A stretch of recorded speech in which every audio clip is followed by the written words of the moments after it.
his whole brow is furrowed. You can't tell because he does so much Botox, but because I know him, his brow is furrowed. We should go in and like just get like Botox and why do we not have that at the HQ? We just like go in there, like, look at us. How great would it be if we both got facelifts? Looks like very tight, matching facelifts. Yeah, mates. Yeah, matching face. You know where people have like the thing where somebody looks like they carved it like a little ridges in their cheeks. Yeah. And they're like, and then they plumped up your lips and they smooth out everything. God, we would look good if we did that. Look at me. I look great. Look. Yeah, if you and I went full Mickey Rourke, God, we'd look good. Yeah. Welcome to me. I don't know why we don't do that. Did you like me on The Wrestler? Did you have a good blizzard? Yeah, blizzard's going good. Yeah. How about your blizzard?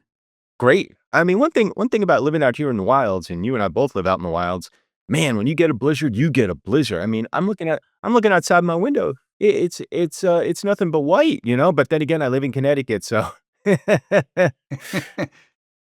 So was that a race thing? That was a racial joke. Yeah. No, I got it. Not immediately because I was so fixated on the snow. Yep. Because I'm into the snow. Yeah. No, you're not into the snow. I was into the snow. Where was coming down? And boy, oh boy, some people, they're out there magic. And they got their snow blowers. They got their this, they got their that. You know what I got? Old-fashioned shovel. And I'm like, we're calling for a foot of snow. That means at 1:30 a.m., I'm going to get out there with a shovel and do half of it. Because if you leave it too long, nope. People are keeling over left, right, and center with heart attacks. Heart attack snow is what they were calling it on the Weather Channel. They were saying this is the wet snow. They call it heart attack snow. Yeah, because you're like, well, I can get it. It's that I can get it. It's like, you got a lot of snow. You got to take it easy. People don't take it easy. So wait a minute. You're shoveling the whole drive? You're doing the whole thing? Yeah, man. Well, what are you doing? Get a guy. What are you doing? I kind of like it. Oh, you're an idiot. Get a guy. I have memories of dear Ma and Pa Kavanaugh, who you know, out there in the blinding Quebec snow, just like coming down like snowflakes about the size of your head. Yeah. Yeah. Just like, and that's one, like, right, of course. You know, you try and catch it on your tongue, and it's like, you get what you're gonna catch is a concussion. Yeah, exactly right. So it's a whole thing. It's evocative to me. There's a poignancy to it, in addition to like solid workout. Oh, great workout. Now all I have to shovel is we just have a short sidewalk from the mid-century masterpiece over to the driveway where the cars are. What about the driveway? We got a guy. Already you got a guy? Of course I got a guy. It was my first call. You moved. That's your first call. You moved there 8 days ago.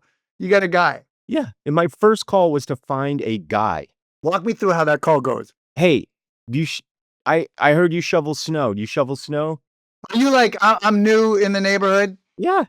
Hey, I got your name from my neighbor. Yeah. This guy's name is Connor, the plow guy. Yeah. Connor, I got your name from a neighbor. When it starts snowing in a month or two, can you come plow my driveway? Yeah, I'll be your guide. I actually think the term he used was huckleberry. I think he said, I'll be your huckleberry, which was surprising to me. Yeah, considering I'd never met him. Yeah. I thought that was a weird thing. That was over the phone? Then there's a long pause. It was text. It goes like this.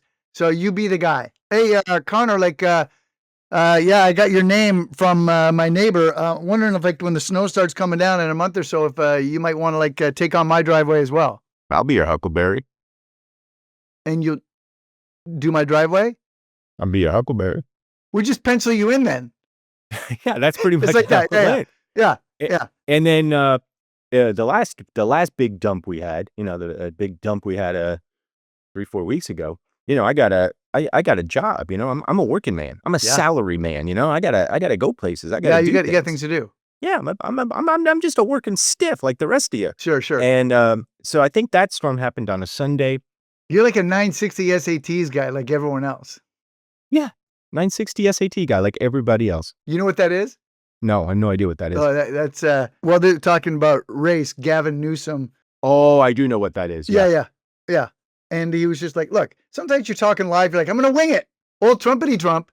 This guy, he went on for, I think it was 9 to 10 hours. You can't nail every statement. If you're going to talk that long and you're going to wing it, sometimes it's like, jeepers creepers, you know? Well, now my understanding of what he was saying, because I do know about this story, was that he was not making a racial comment in any way, shape, or form. He was like, I'm one of everybody. He was saying, I have a dyslexia. He was trying to explain his dyslexia diagnosis, and he's saying, I can't read. Well, it wasn't a racial Hats thing. off to him. The guy like rehearses his speeches, you know, like, cause he's like, he's dyslexic. So he's kind of like, I gotta have this thing down. I can't be reading. No. He can't be There Is No Dog. He's got to be like doing the thing. Which guy are you talking about now? GN. Oh, yeah, GN. No, he can't. I wasn't sure if you were talking. I wasn't sure if you were talking about my guy, GN, or your guy, DT. I was talking about GN. I was talking about Gav. I'm not a fan of that guy. And this isn't a political podcast. No, it's not a political podcast, but sometimes that's not what we do. You're sitting around eating snacks. It's going to come up. We don't shy away. We got to play it straight. If we're around the cooler, right? And everybody quiets down when we walk around the cooler. And also, like, let's be fair.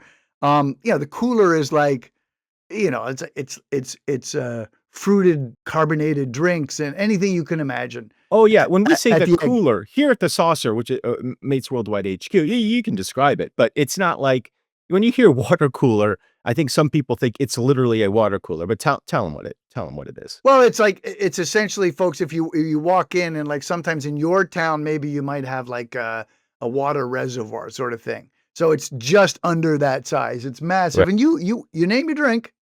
And listen, we're like, until it's closed doors and there's functions, the alcohol bar section is that's a no-go. It's a no-fly zone, right?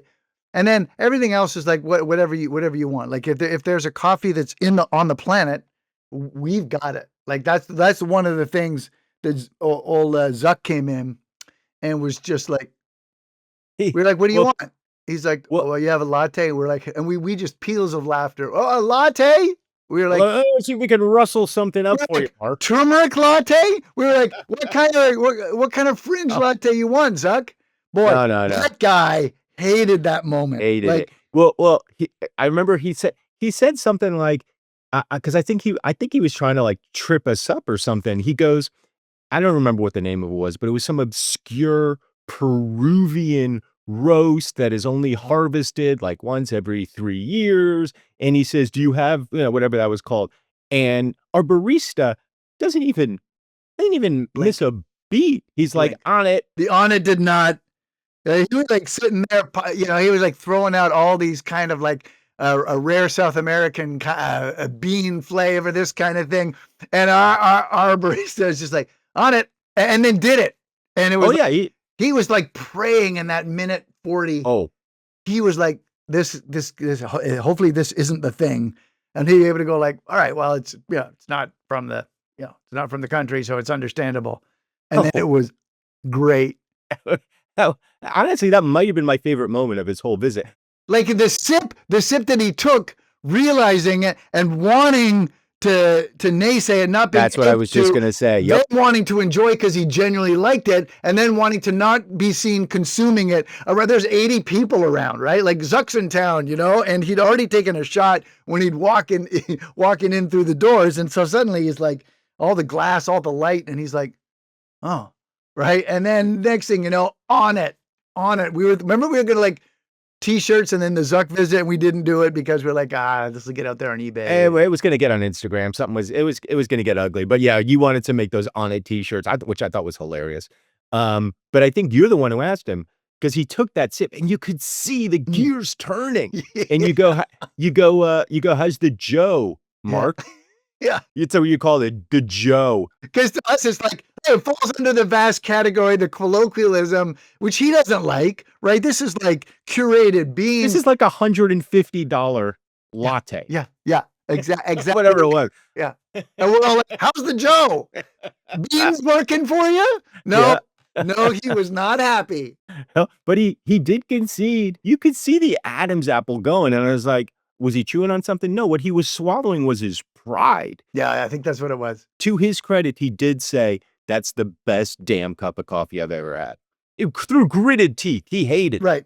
Because he knows that, keep your enemies close. Like he's in business. He's like he's made a lot of ducats, and he's kind of like, all right, this might come around. That might be the best. And it was like, he couldn't really not. He had two options. Yeah. No, he took the high road. He took the high road, and I appreciate but it. it killed him. Oh, God, did it kill him. Oh, boy. Remember, you and I, we ducked out. We ducked out to like one of our our mini offices, because we have offices on every floor. And we were like, we just rolled of laughter. And I don't think we said anything. We were just like, oh man, it was one of our greatest moments. Then we walked back out. Zuck, let's show you the games, you know? Yep. And so, yeah. Oh, God. Yeah, that was good. He hasn't been back. I will say he has not been back. And he was scheduled, right? He was scheduled February 25th or something. Yeah. Yeah, he was scheduled. Oh, yeah, yeah.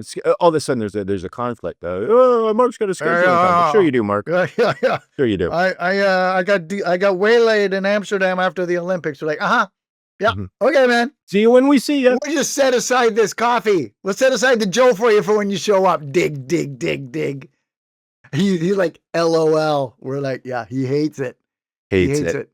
He's a good guy. I mean, Zuck's a good guy. We give him a lot of grief. I only imagine what it's like back in his HQ. Oh, you don't think they had a C-130 flying from Peru the next day, loaded with whatever that bean is? Pallets of that bean. I think exactly. Pallets, by the way. Great word. In the drug trade, you know what I mean? Like, pallet to me in the drug trade is exactly analogous to a trousseau in the matrimony industry. You know, just a great word. Wow. Trousseau. You. Well, thank you, folks. We'll see you in almost. You know, what are we gonna do? We're gonna high almost ended it. Palette and trousseau, and then we're gonna and we're gonna keep going. No, we're gonna keep going. We're recondite. Mike and Tom eat snacks on the internet. But yeah, we are. We have to, because we played straight. And welcome to Mates, everybody. Mike and Tom eat snacks with my good friend Tom Cavanaugh. And what we do here on this podcast, we pick a snack. We eat a snack. Right. We rate a snack. The PER system, patented, trademarked, and registered here and through all points in the universe. It's what we do. It's not what we're about. No. We'll set the table. We want to set the table each episode. It's not what we're about. Tom, tell them what we're about. We're respect for women. Respect for women. But what we do is we pick snacks, we eat snacks, we rate snacks, and we got one today that we're pleased about.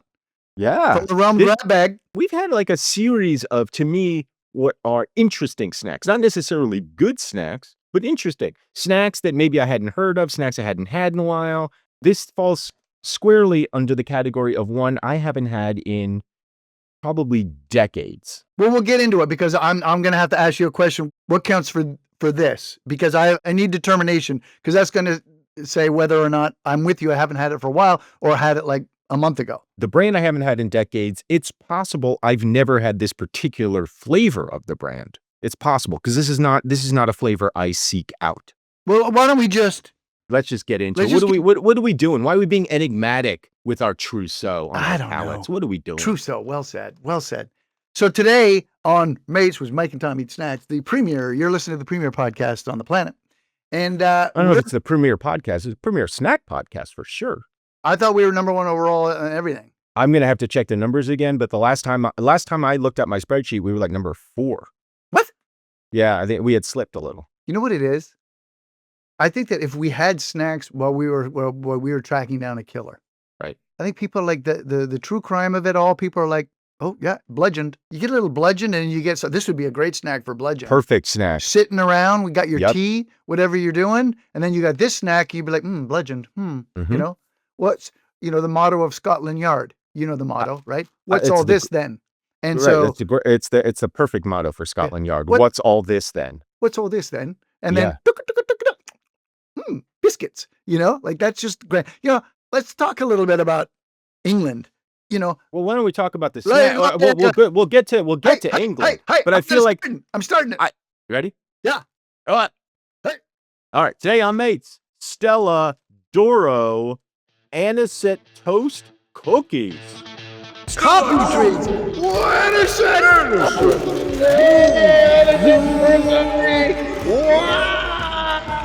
It's a Anisette. It's a toast.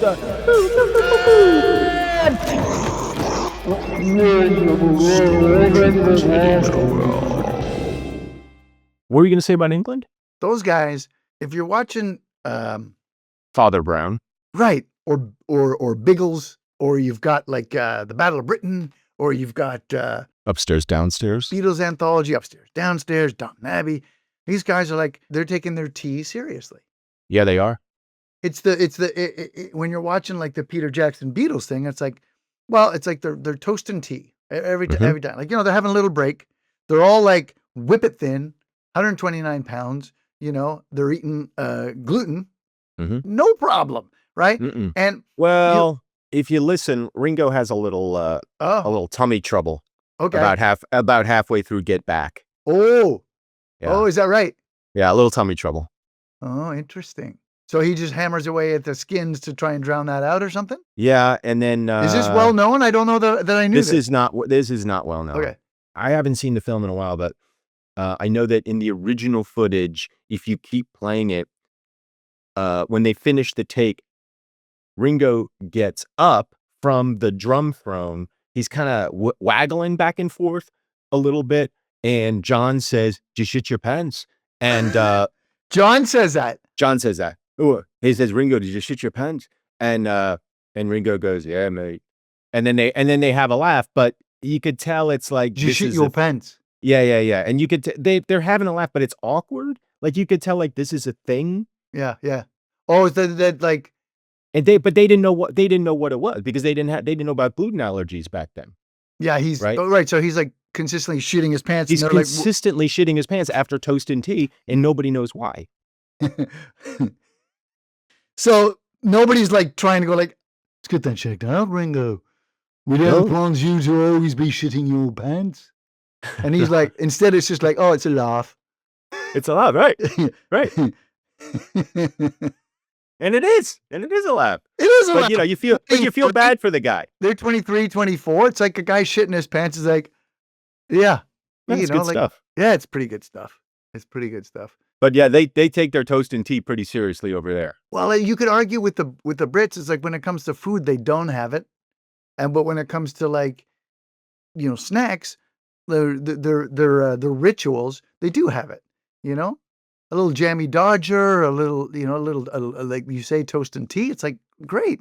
A trifle? You might have a trifle. Oh yeah, you might have a trifle, eh? But here's something I wanna point out to you because I think this is critical when it comes to the Stella D'oro. First of all, Stella D'oro, Italian brand. Second, they refer to their cookie as not as a toast and tea, but as a coffee treat. They're specifically saying right here, this is a treat for coffee, which is very Italian. Yeah, that is very Italian. I've brought some along just to like, you know, just to be sure that I got some coffee just so. You just got the regular Joe, right? You didn't get the fancy Joe. I didn't run out.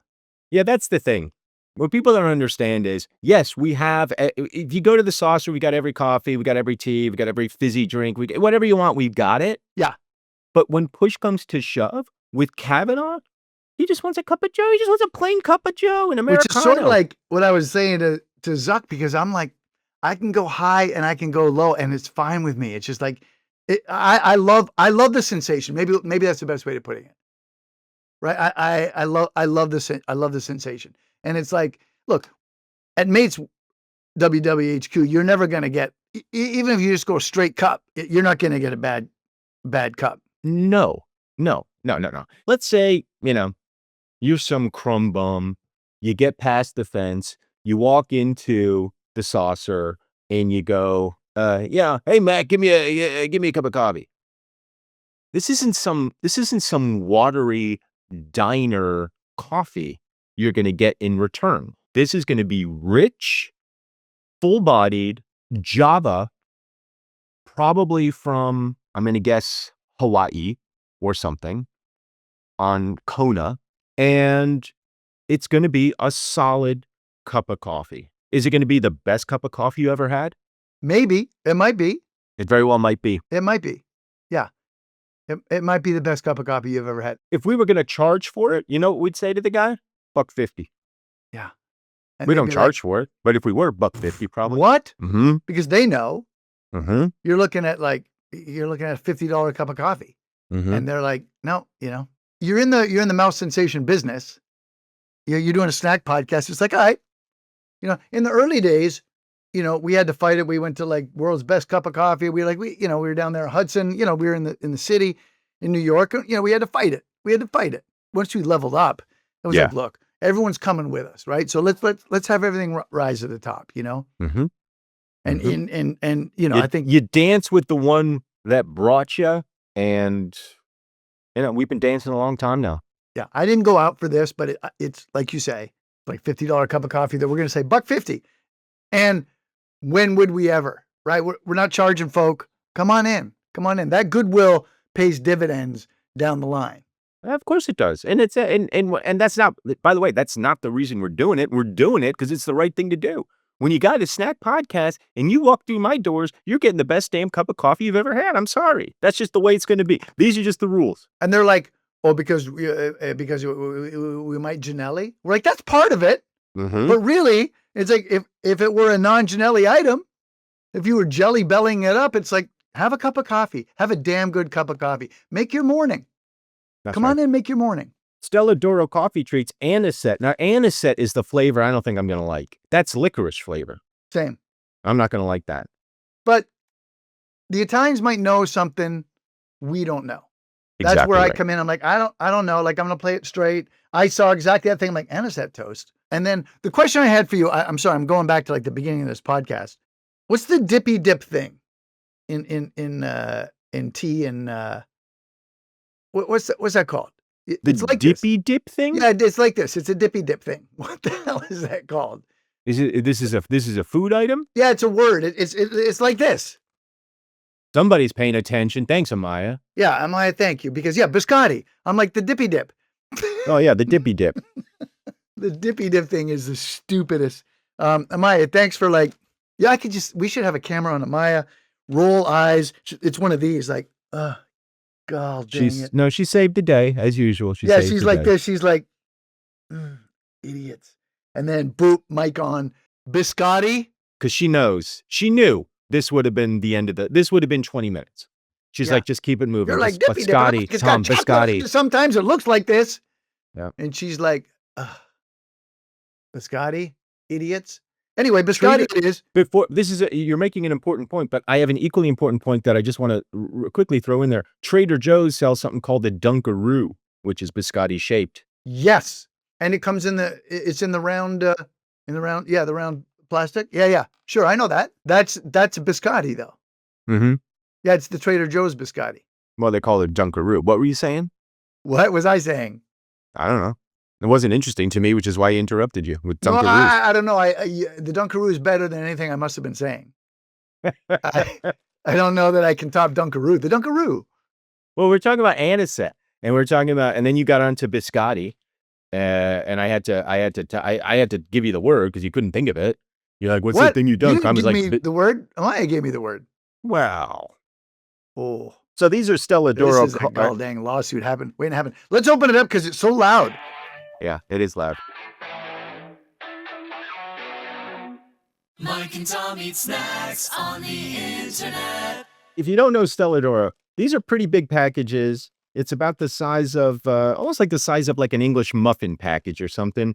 And it says Stella D'oro. It's got the Italian flag on it. And then it looks like there's a sleeve of Anisette toast cookies. And if you angle it, what you see is there's actually 2 rows. So you're getting 2 rows, probably about 8 or 10 per row. Oh, 12 altogether. So 6 and 6 or something. I don't know.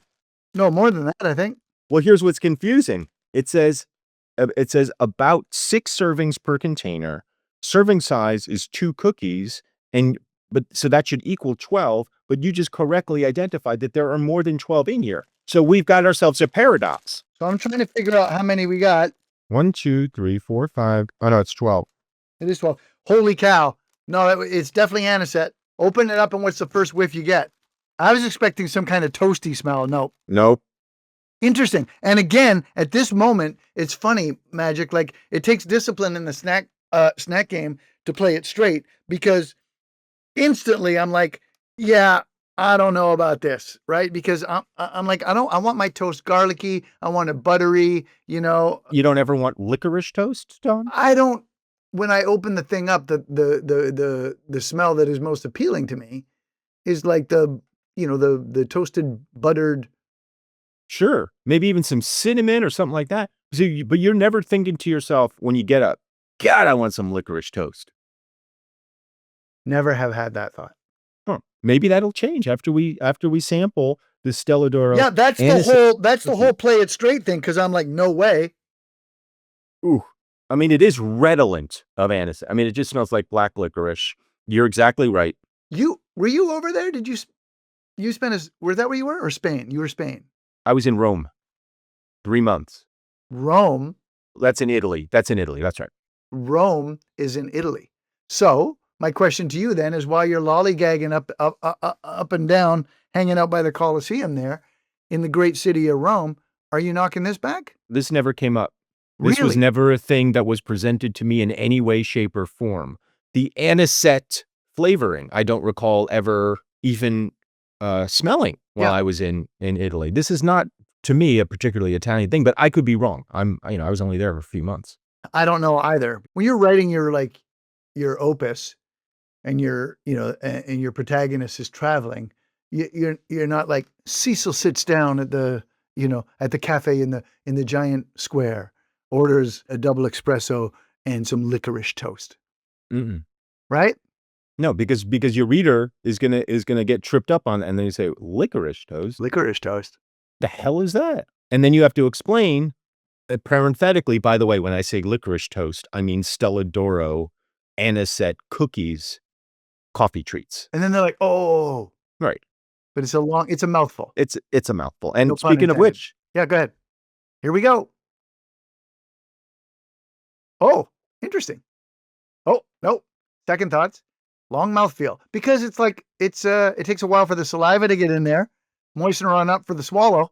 He's working through, folks. He's working through. He instantly had a shot. He was like, there's flavor in that first. And then the second thing is it settles into, then he's got a mouthfeel, and he's like, now I'm working it through. let me tell you And something. he's gone through a lot of emotion. Not bad. Not bad at all. Interesting. Not bad at all. I'm pleased to hear you say that with your first go round, because all right, I'm gonna hop in there. All right. And So as he's opening the sleeve, he took a whip. He took a bite. Now, if you're not familiar with the Stella D'oro, these are biscotti shaped. They're sort of like a half moon, but long, a long half moon. Yep. And they're perfectly toasted. You're getting golden brown. You're getting a sort of yellowy interior color, and there's crunch, but there's also give, which was pleasing to me. Tom, what are your initial thoughts? Yeah, it's you had to work less hard to get it down into a swallowable moment, because I thought looking at this will be a crumbly and crispy, and it'll be a fight. It'll be dry and husky that you have to work your way through. But no, you're right. There's a lot more give, and thus they figured it out. Like there's a certain porousness to the middle section that allows like it to not necessarily like a bready feel, but it's not something that's going to crack off and dust up your countertop. It's somewhere between bread and a cookie. It's straddling that line a little bit. And I'll tell you this, as Tom takes his sip of Joe, I was about to say, although I am not a coffee drinker, I bet these go great with coffee. Per the coffee treats, patented, registered, trademarked throughout the universe, it seems like this would work well with coffee. Tom, just Janelli'd? Initial thoughts. It's interesting because I know we have it on the roster because we have everything, but when you have a chai tea, chai's like, I dominate. Chai's like, I dominate. Everyone sit down. Everyone's like, oh, chai's here, and it's, I'm soothing. And everyone's like, okay, chai. Right? That's chai. We have this on the roster, but I don't know if I'm like, it's a dominant taste, the licorice coffee, that this is what you get, because the one thing they're not skimping on on this toast is I thought they're more of a soupçon, as you put it in last podcast, more of a hint of licorice. No, this if you're buying this, which I'll get to in a minute, the Stella D'oro, you're buying the licorice because every single moment of this consumption is licorice first. And so when I have the Martinelli, Mm-hmm. it's like someone said, like right now, right this moment right here, it's essentially a licorice coffee. And frankly, not my first go-to, not my 10th go-to. Not it's way down the list. And so it's interesting because this item at tea time and this item I'm all in on. Mm-hmm. But I would be taking, and I don't even know if it exists. Amaya might know, but I'm taking the plain Stella D'oro. I'm taking the regular toast. I'm not taking the Anisette. I am not a black licorice fan. The anise flavor to me is, there's people who love it. There's people who just love it. I have never met those people, but apparently they exist because you know them. Yeah. What's the, is it Good and Plenty? Yeah.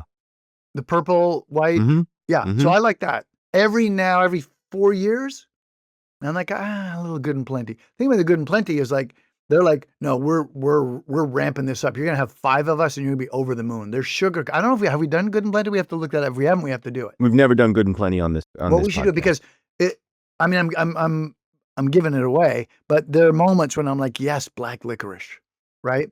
And I don't like the soft. They have like the Australian flavor of black licorice. I don't like that. It's too soft for me. I like to work. I like the chew factor, which we know if you follow. Sure, that's why you're out there at 1:30 in the morning shoveling your driveway. You like to work. Yeah, I like to work. I like to work a little bit, and so that mouthfeel of like nibs, for example, like giant rating for me. I love, and I'm always going to take the red licorice before the black. But there's moments where I'm like, suddenly it's like a root beer. I don't want the Coke. I want the root beer, and I have those. I need to have that. And it happens. It's like KFC is another example. It's like every few years, I'm like, gotta have this right now. And then having had it, I'm good for quite a while. So I'm unlike you. I'm not a never black licoricer. I'm an occasional. I wouldn't say I'm a never, but it's never going to be. Didn't you just say I'm that? never going to, well, yeah, maybe I am a never. I'm never going to reach for Good and Plenty. I'm never going to reach for black licorice. But I have to say, the Anisette toast, to me, surprisingly, the licorice flavor is less offensive than I feel like I've had it in any other snack. Sure. I don't know why. I don't know if the Stella D'oro people have just figured out how to make anise taste a little better. I don't know if they just figured out the exact right amount to use, because you're right, it is very licorice tasting forward, but I'm not hating on it. Yeah, it's interesting. I think maybe we should rate it, because that's kind of what we're doing. We are kind of working on. I just launched It's into my complicated. second one. Yeah. Oh, really? This should tell you something. I'm halfway through and I'm okay. It really does stay with you. It really does. It spends some time like that. This is why the licorice thing is a quadrannual, because it's like, it just Quadrennial, is that the word you're looking for? quadrannual. No, quadrennial is like a plant. Quadrannual for My like, bad. My bad. It's okay. It's okay. Nah, No, I feel it's like fine. I It's feel like fine. a jerk now. I feel like a jerk. Come on, This is what friendship is. You're in the New York Times this week, by the way. I heard. Yeah, I screenshot it, I circled it, and didn't send it to you. No, you didn't. I was like, ha ha. Well, because it was on the thing, and you were funny, and as always, and I'm like, oh, this is great. And then there was a accompanying video, and it was the other guy's face, and I'm like, pfft. The other guy's face. Well, I'm saying stuff and showing another guy's face? Yeah, man. Yeah. And maybe people think that Michael Ian Black, Michael Ian Black, that's Michael Ian Black. I'm like, it's not Michael Ian Black. That's not right. It's okay. What were you saying about the Stella D'oro? Oh, I had said quadrannual, and I said quadrennial, and you said, no, that's a type of a plant. And then I was feeling bad about that. It's fine. That's friendship. It's just give and take. It's like what my point, where I was going was like, when your other friend shows up at like, one of the top newspapers in the world, you screenshot it, you don't have to necessarily send it to them, but that's friendship to screenshot it. Like, without anybody, forcing you or asking you or playing your hand, you're like, yeah, I'm just going to screenshot this, send it along at some point. Well, you're just you're right in there and you're not Janelleing it. You don't even, you don't have like tea, you don't have anything. And you're just like, you like it. It's staying with you. I like it. I like Okay. it. I mean, ratings. Ratings.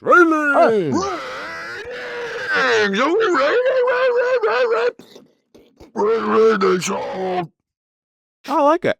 I mean, Man, this is a tough one. Okay, go ahead. as always, we're playing it straight. I walked through this particular door, the Stella D'oro door, and I thought to myself, oh, Anisette, I'm not going to care for that. You open it up, you take a whiff. Oh, geez, it's too much, Anisette. It's overpowering. It's like I walked into the licorice factory. Then I take a bite of the thing, and suddenly everything changes. I got little sparkles going off in the brain, little pleasure centers lighting up, and saying to this guy, the guy who was so sure of himself walking through those doors, saying to this guy, slow your roll.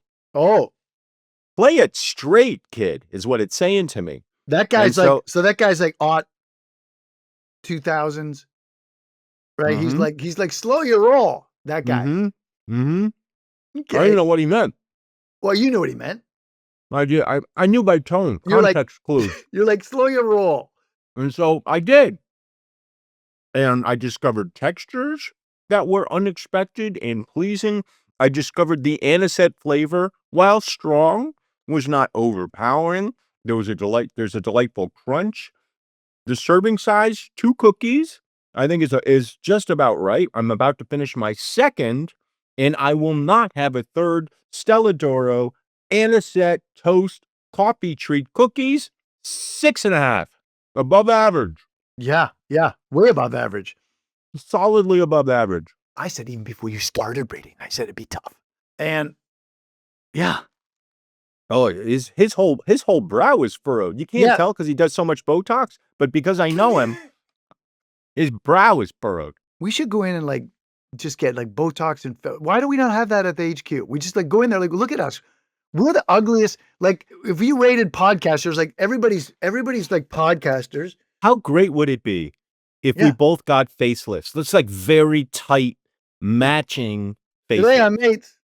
Yeah, matching face. You know where people have like the thing where somebody looks like they carved it like a little ridges in their cheeks. Yeah. And you're like, and then they plumped up your lips and they smooth out everything. God, we would look good if we did that. Look at me. I look great. Look. Yeah, if you and I went full Mickey Rourke, God, we'd look good. Yeah. Welcome to Mates. I don't know why we don't do that. Did you like me on The Wrestler? Hey, do you want to guess what the calories are for a serving size of Yes, I do want to guess. Okay. Serving size 2 cookies. 84. 84 is what you guessed? Yeah. It's a great guess. Is it? Because I would have guessed, if you had asked me, I would have guessed like 160, 170, something like that. But it's the porousness. That's why I rounded down because of the porousness. Smart. Serving size, 2 cookies, calories, 100. Okay. So fairly low calories if you're looking for a cookie. I thought I was really low with 84. So, but it's again. You think it's gonna be, well, Oh, he's Janelleing it. He took the coffee after complaining so bitterly about licorice coffee. He goes and gets himself a swig of it. One thing I know for sure about this snack is that if I'm having it, I'm Janelleing it, even though it creates a real pungent coffee taste. But that I know that's how I like this, and I'll tell you why. Because the porousness, if this had a little more crumble to it, a little more crack and crumble, I would be more inclined to have it solo. But because of the porousness, I'm like, it's just begging. It's just begging to get doused and absorbed. And so I indulge it. This is a tough one for. I said from the beginning it was tough. It's tough because you gotta play it straight. Always. I enjoy it. I'm enjoying it to a degree today. And the flip side of that is, in the snack aisle of life, if I was walking down the snack aisle, would I ever take this? if presented with Stella D'oro option. Name it, chocolate, plain. And that's the conundrum I find myself in. Can I reframe it for you a little bit? Please. I See if need this it. helps. What? When you're walking Did you down say the Great Chicken's Snack, house? What'd you I say? did not. I said, let me reframe it for you and Then- see if this helps. Oh, see if this helps. That makes more sense than, let me reframe this for you. Chicken house. It makes more sense than chicken house, right? See if this All helps. right, Makes more. But I heard, let me reframe this for you. Chicken house. The dogs don't like chicken. They're like chicken house? Yeah, no, they're excited about that. We'll get in there and rip the chicken to bits. Yeah, they love a chicken house. You walking down the Great Snack Aisle of Life. The problem with that scenario is that you're always, one of us, if we're on the Great Snack Aisle, we're always going to pick our favorite snacks. We're Yeah. always going to go for the 10s. Sure. So it's a little bit like, do you want the best thing ever all the time? Or do you want something that maybe isn't the best thing ever sometimes? And you're going to say, well, no, I want the best thing ever all the time. No, part of being a snackologist is you walk down the snack aisle of life and you have to sample. So you're exactly right. Chicken house it on up. That is fantastic. But I guess what I'm saying, my point is that chicken house notwithstanding, it's I guess I'm trying to get specific. If there's other brands of Stella D'oro, which I assume there are. Other flavors. Other flavors, I mean. Yes. Yeah. Then am I taking those? Because the answer is yes. I know that for a fact. And that factors into my Stella D'oro Anisette rating. Because I'm like, if we had 3 of these, which we sometimes do in this podcast, I'd be like, all right, 3, 5, 8, something like that. You know what I mean? Let's just deal with what we have in front of us. It's just, I'm like a guy in a cockpit fighting. I'm like, the plane goes down. People are going to get mad at me. He's like, you know what? The plane goes down and you're dead. You don't have to worry about that. Like land the goddamn thing or hit the chute. You know what I mean? Hit the ejector. Like I'm doing a lot of things here, as you can tell. And I know I'm going to get a lot of like people writing in like, that was amazing. Oh my God. You were in the moment. Like I'm not falsely seeking praise. Do I deserve it? Of course. Look at me figuring out this thing in the moment. It's the licorice magic. It's the anisette. Right. And so that's pleasing for you. You had a second one. I'm this much into my first. Not going to have a second. That informs me. I appreciate it and like it. I enjoy that it's out there for my boon companion to have. But for me, the anisette is too much. I'm a 4-year guy. So Stella D'oro Anisette Toast Coffee Treat 5. See you next week. See you next week.